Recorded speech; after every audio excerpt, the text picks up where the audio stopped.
Good Yontif. Som Kal, an easy and a meaningful fast.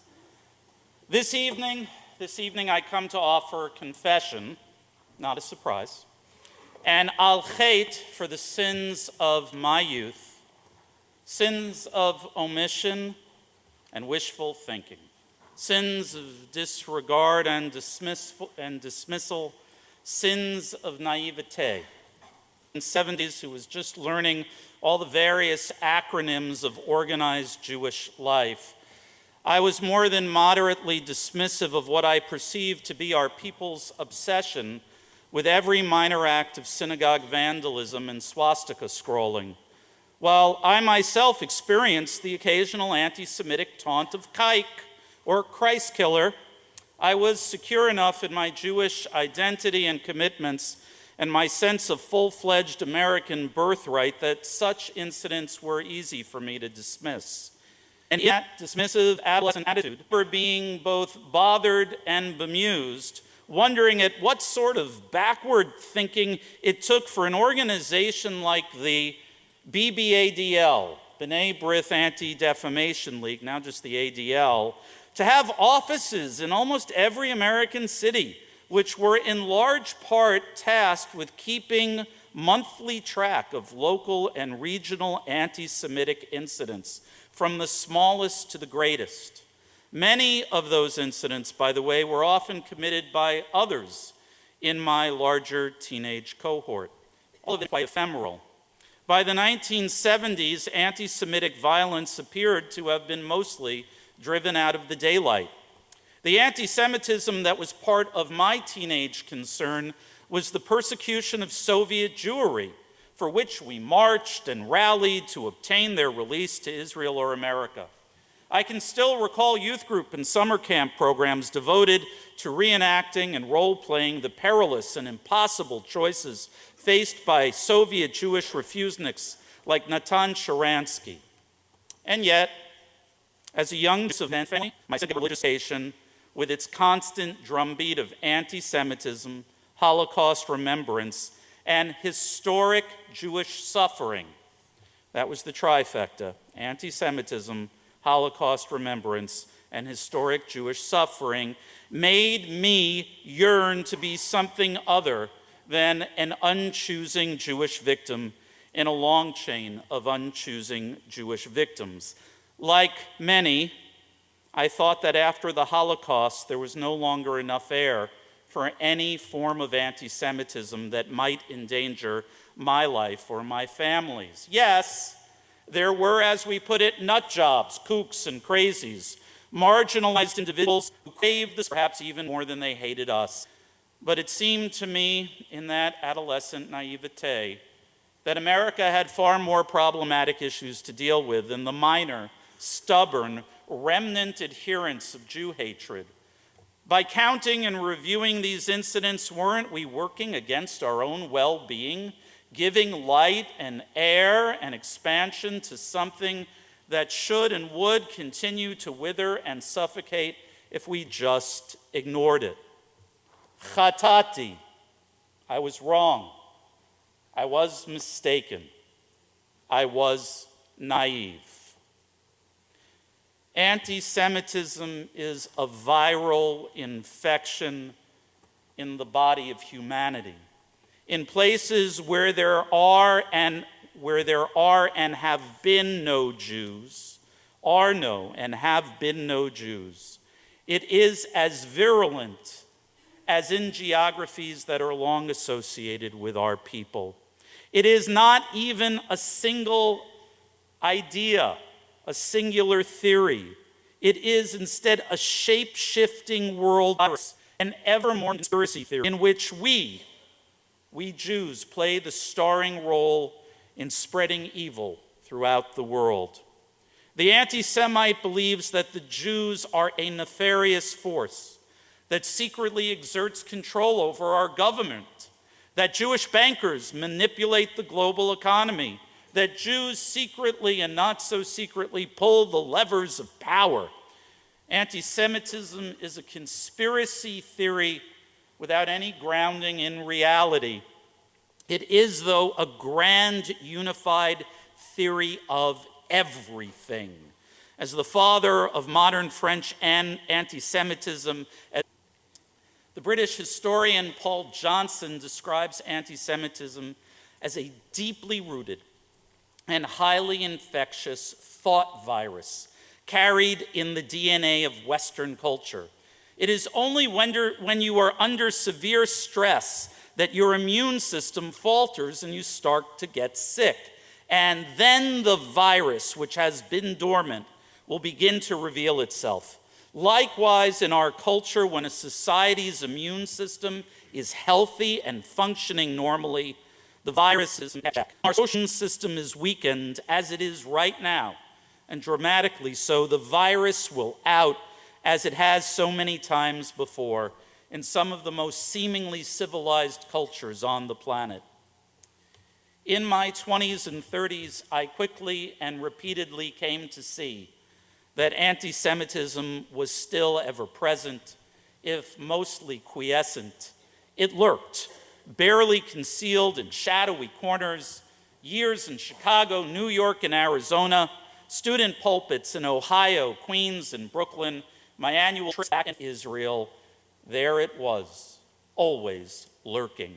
By the time I was ordained by Hebrew Union College in New York in May of 1991, I understood, as I believe many of my classmates did, that an undiscussed condition of employment as a congregational rabbi was, however unlikely, that each and every synagogue was a potential target of this most ancient irrational hatred, and we rabbis were wearing the target. For most of my career, I lived with a hope that this fear would remain only night terror. For in America, we Jews seemed, if not immune to this irrational Jew hatred, then at least shielded from the worst that our people had experienced in Europe and the Middle East. I was foolish enough to hope that this shielding would last forever, or at least beyond my own lifetime. And there was reason for that hope. Our experience as Jews in America had been different, not entirely, but different enough to be hopeful. Hadn't the founding presidents of the United States, George Washington, British citizens of Newport, Rhode Island, quote, "It is now no more that toleration is spoken of as if it were the indulgence of one class of people that another enjoyed the exercise of their inherent natural rights.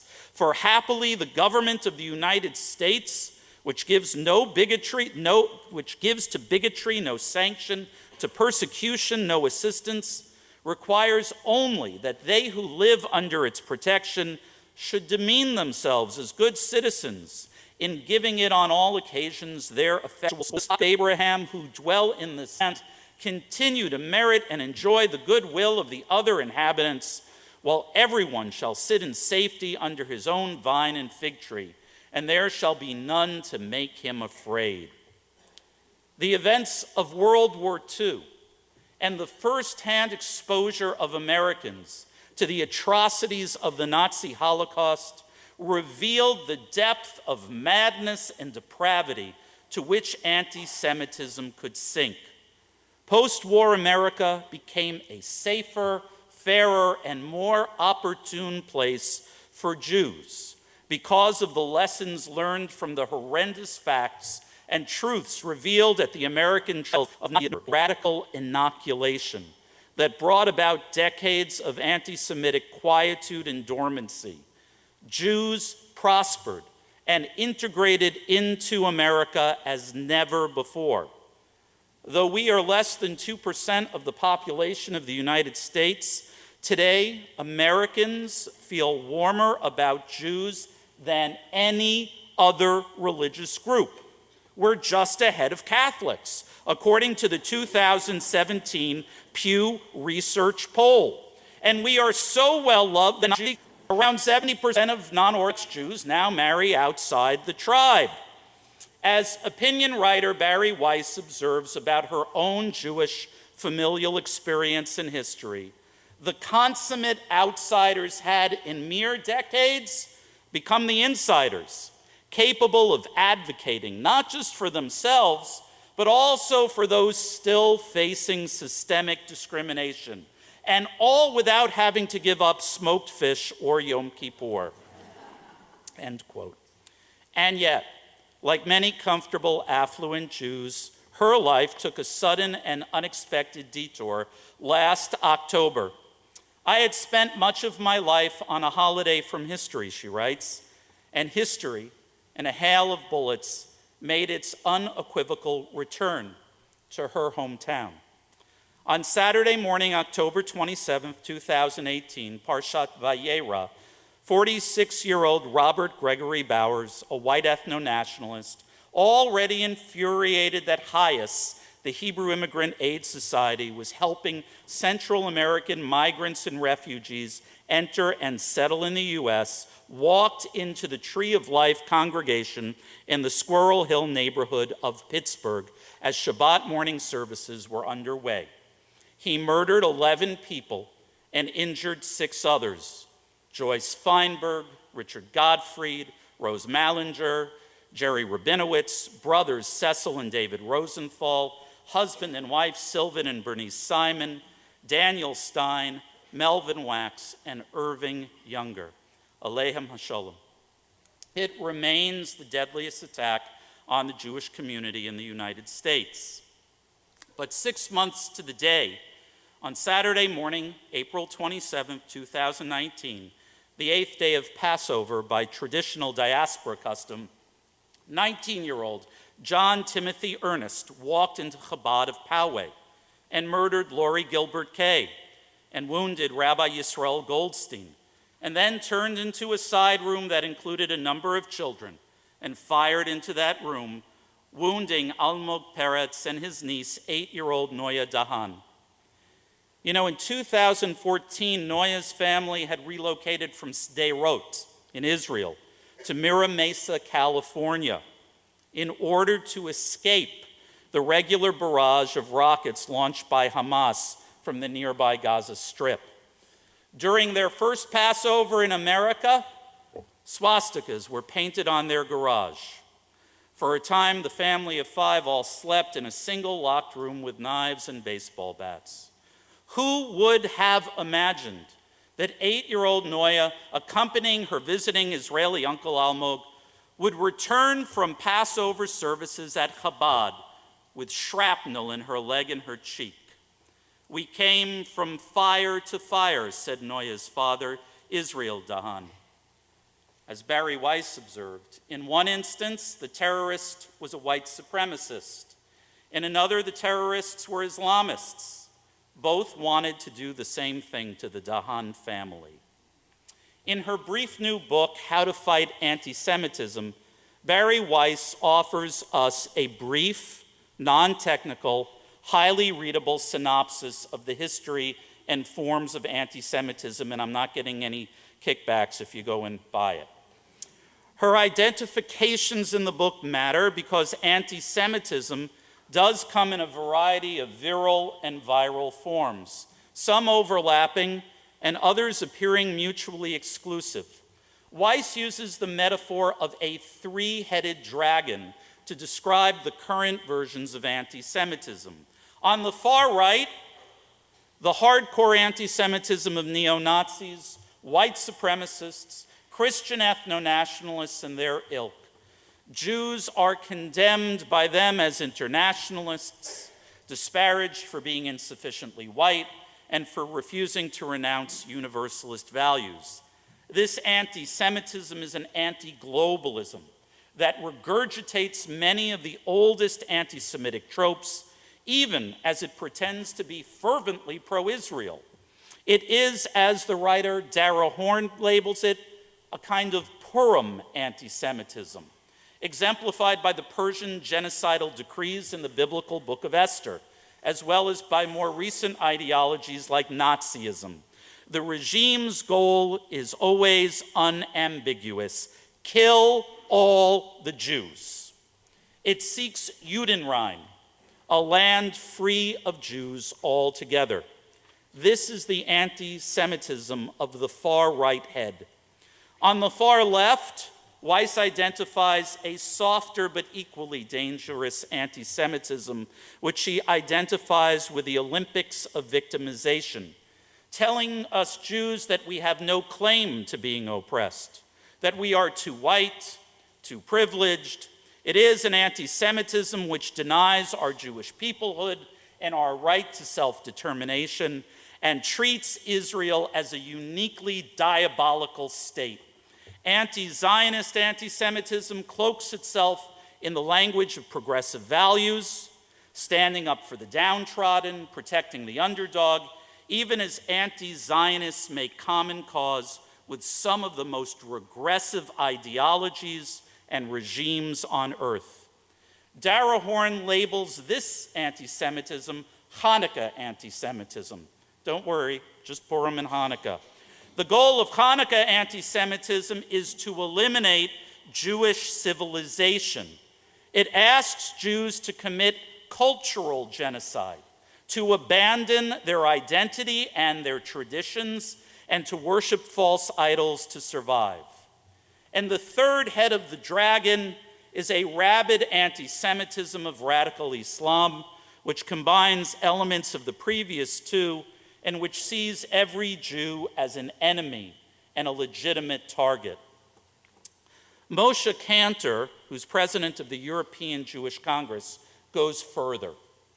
He says, there is increasingly a sense of emergency among Jews in many countries around the world, and it is now clear that anti-Semitism is no longer limited to the far left, far right, and radical Islamist triangle, as he puts it. It has become mainstream and often accepted in civil society. Western Europe has seen a 70% increase in violent anti-Semitic attacks. In addition to the shootings, the assaults, the vandalism, Kantor also notes the increased anti-Semitic vitriol online and in newspapers. We see it everywhere. The ascendancy of British Labour Party's leader, Jeremy Corbyn, has coincided with increasing physical assaults on British Jews. In France, Jews are squeezed between anti-Semitic violence of the Banyuls and the anti-Semitic activists amongst the yellow vests. In Germany, especially Berlin, identifiable Jews are so subject to ongoing physical assaults from every head of the dragon that this past May, Germany's anti-Semitism commissioner, Felix Klein, declared that he could no longer recommend that Jews wear a kippah everywhere and any time in Germany. It just isn't safe. Likewise, in Australia, Jews are pressed in a similar vice between neo-Nazi extremists and radical Islamists. In Moscow, on the eve of Passover this year, a fire was set to the largest yeshiva in Moscow, Yeshiva Torat Chaim. In Poland, do I have to tell you, describing Polish complicity in the Holocaust is now a crime. And in Pruchnik, Poland, I don't know if you saw this, residents constructed an effigy that looked like a stereotypical Jew, which was then beaten by children and adults alike, hung and burned as part of an Easter ritual. In Amsterdam, a Jewish man was assaulted on the Netherlands' national holiday of liberation from the Nazis. All the while, a crowd of 50 revelers sang about gassing Jews while pushing, kicking, and verbally assaulting the same man. In Argentina, 3 men harassed and beat Rabbi Shlomo Tawil, a Chabad shaliach, while shouting anti-Semitic epithets and trampling his hat. And in Peru, the governor of the Junin region used anti-Semitic statements alleging, what else? Jewish control of politics, the economy, and finances in his country.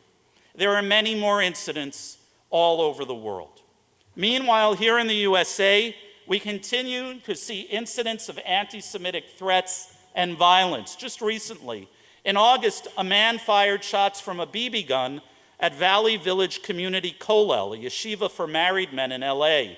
Here in Brooklyn, 64-year-old Rabbi Avraham Gopin was assaulted by a 26-year-old using a massive cobblestone to bludgeon Gopin while the rabbi was jogging in Lincoln Terrace Park.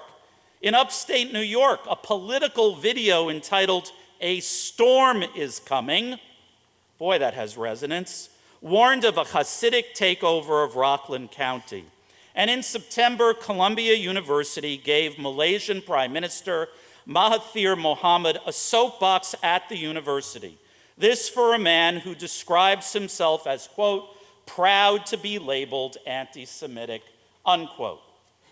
And a neighboring Williamsburg synagogue was attacked during Rosh Hashanah services 10 days ago as a milk crate and later a medical object were thrown through the window during worship. So the question is no longer, will another incident take place? Rather, when and where and how many? This is a state of affairs that I had desperately and perhaps vainly hoped would not be bequeathed to my children. A world in which publicly expressing their Jewish identity, pride, and commitments might come at risk to their safety or perhaps even their very lives. And yet, I remain convinced that America is still different. How different remains an open and as yet unanswered question, but different. Rabbi Danny Schiff, a scholar at the Jewish Federation of Greater Pittsburgh, comments that at first glance, the massacre of Jews at synagogue worship in Squirrel Hill may look like another pogrom in the endless stream of pogroms that stretch back over 2 millennia. And yet, he says, it is also different, profoundly different. Why? Because of the neighbors, he writes. Since the Pittsburgh attack, loving individuals of every background have embraced Jews tightly in multiple overwhelming ways. Government leaders, prominent religious figures, corporations, sports teams, and an unprecedented myriad of fellow citizens have declared loudly and emphatically that they will stand by Jews. This is breathtaking and profoundly moving, a reality that is virtually unparalleled in Jewish experience. I want to repeat this in Rabbi Schiff's words. This breathtaking and profoundly moving reality is virtually unparalleled in the Jewish experience. But this is America. Such an experience demands a reappraisal of the classic anti-Semitism narrative, he writes. Once in the not-so-distant past, Jews faced this evil essentially alone. Now, whatever evil Jews face in the United States is vastly overmatched by a sea of goodness. 2 contradictory trends are at work in this country. Alongside rising levels of anti-Semitism, there exists a dramatic burgeoning of caring for us Jews. The pivotal question in the long run is, which trend will prevail? He writes, the United States could turn in the direction of Europe, where many Jews feel fearful and threatened. Or the United States could aspire to become a nation where anti-Semitism, whether in speech or deed, is universally despised, building upon post-attack Pittsburgh as its model. Taking this latter path, writes Rabbi Schiff, would seem essential for the success of the American experiment. And that is because in America, most citizens view us Jews, first and foremost, as fellow American citizens. Citizens entitled to the same security and same protections that they expect for themselves and for their friends and for their neighbors. In fact, frequently we are their family, their friends, and their neighbors. And this is why I believe America is still different. So what shall we do? How shall we act? On one level, the answer is that we need do nothing.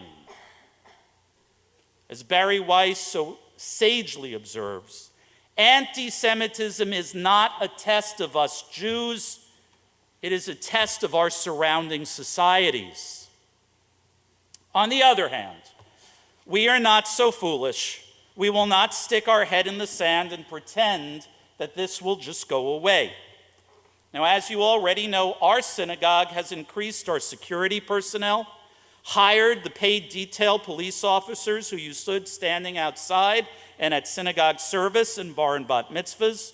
We review and re-review our security plans. We practice active shooter and lockdown drills. We've improved and increased our surveillance technology. We've hardened our physical plant. We've applied for state and federal security grants. We coordinate with our local 84th precinct and the NYPD and the Jewish Community Security Service apparatus. And you can help by reminding our elected and appointed officials that we need them to do more than simply offer the expected words and optics. Despite public promises, security around Jewish institutions in New York City is still too often business as usual. And it scares me to consider what it will take to motivate a real change. Nevertheless, we are doing all we can in-house while striving to keep Brooklyn Heights Synagogue both a warm and inviting community synagogue. It is a tight wire walk, and we are still learning. And it's costly, you know that, and time-consuming. And I honestly want to thank each and every one of you for your patience, your understanding, and your support. This is not an area in which any of us in the lay or professional leadership previously had any deep background. Beyond securing our synagogue, what can we and should we do? In her final chapter of How to Fight Anti-Semitism, Barry Weiss offers something of a laundry list of 30 practical and philosophical approaches. Let me offer somewhat shorter and condensed list. First, we need to shine a spotlight on anti-Semitism wherever we see or hear it. And by we, I don't just mean Jewish organizations and their leaders. I mean we, Jewish individuals, in our day-to-day settings and circumstances, in family conversations, and in business gatherings, and in our communal organizations. Alliances that ask you to disavow or distort a fundamental part of yourself are not okay. For many of us, far-right anti-Semitism is easier to identify and critique than far-left anti-Semitism, which is often caught up with other minority communities that are experiencing their own tribulations. As my colleague Rabbi Angela Warnick-Buchdahl preached last year, we have to be as intolerant of anti-Semitism from our allies as from our foes. As Jews, we must insist that the society we live in takes a constant and public stand against both anti-Semitism and anti-Semites. Second, as Weiss labels it, apply the kippah test.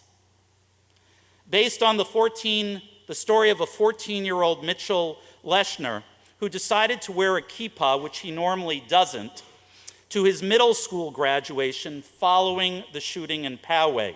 It's about the same time many of us took up wearing kippot full time. It is important to make a statement that we are still here, and no matter what happens, we'll still be here, he said.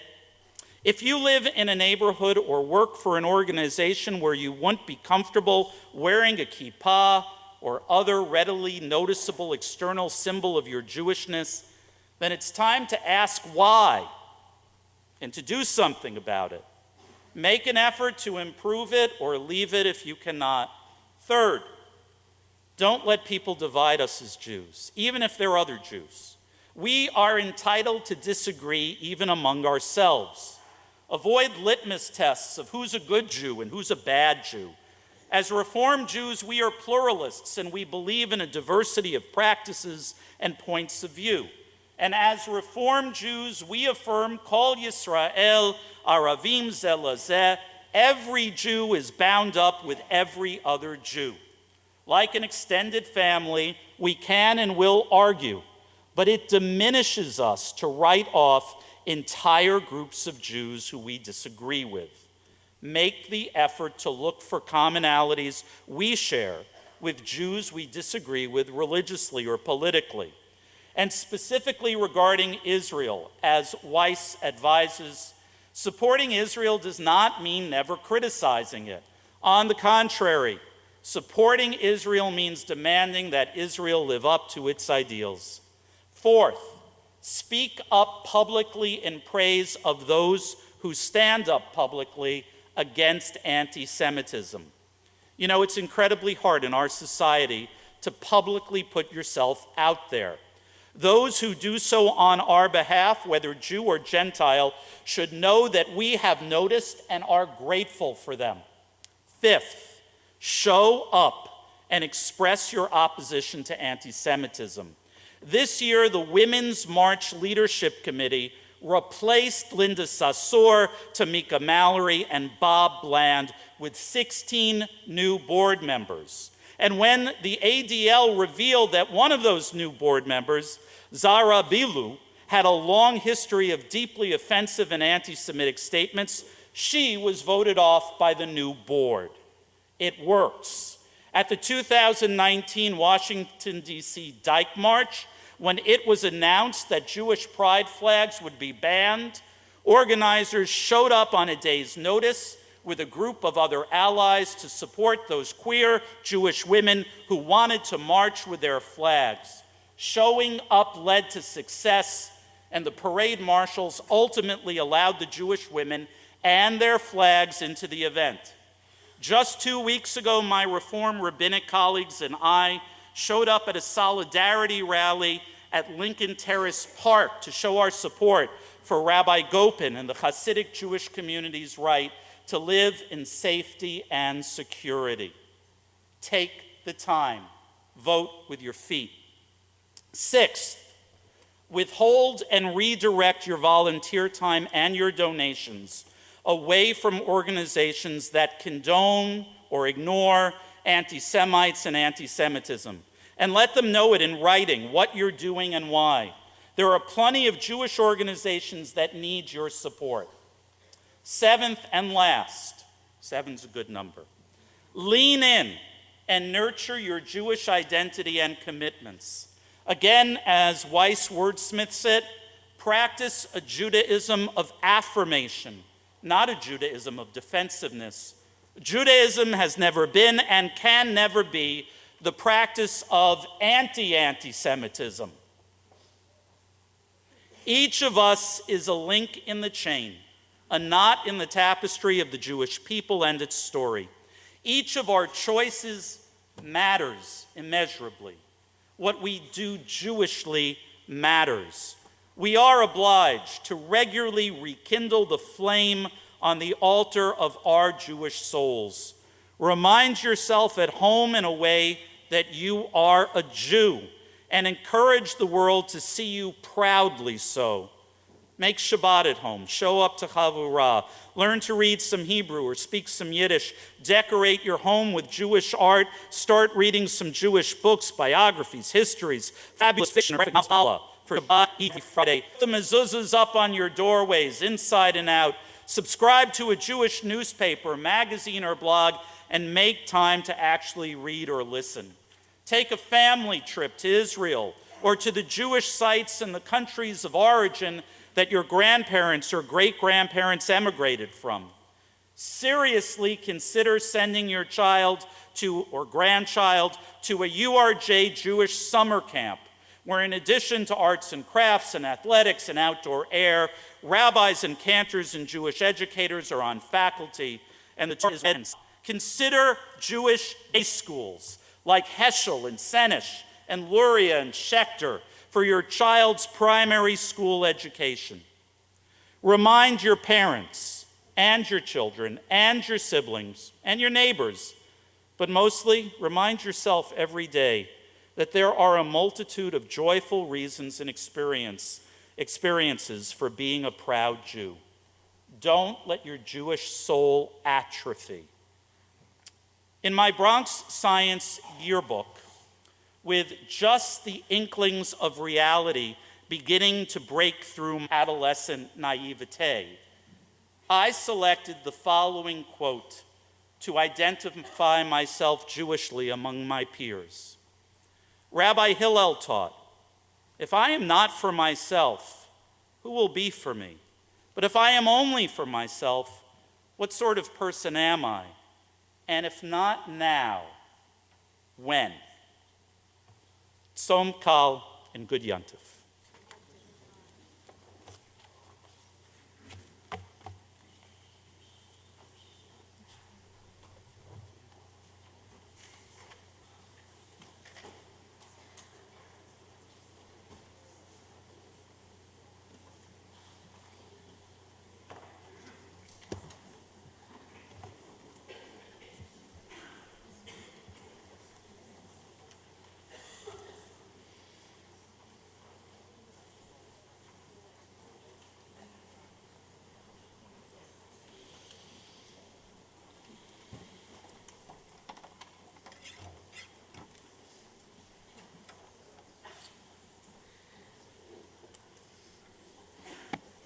We'll take a moment now to prepare our hearts and our souls for Vidui, confession.